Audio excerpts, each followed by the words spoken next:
Šovakar mēs dekorējam eglīti ar super senām mantiņām. Reku, piemēram, ir zivs. Kāds ir redzējis tādu zivi mantiņu?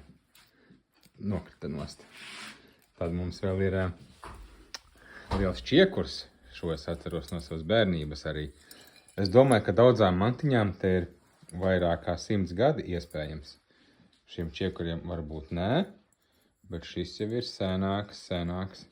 Esmu dzirdējis, ka daži ir ražoti Latvijas spoguļu fabrikā.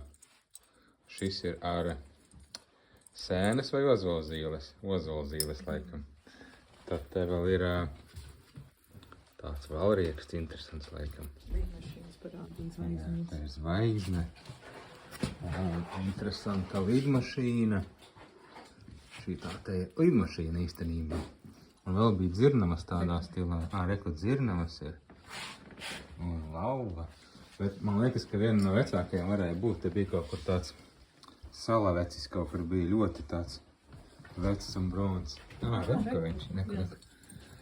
Šis, manuprāt, ir viens no vecākajiem iespējams. Es nezinu, grūti saprast. Lāstekas. Un tā. Varbūt jums arī ir kādas vecas mantiņas. Ielieciet kādu bildi un paskatīsimies. Ļoti interesanti, vai ne? Labi, lai visiem forši Ziemassvētki!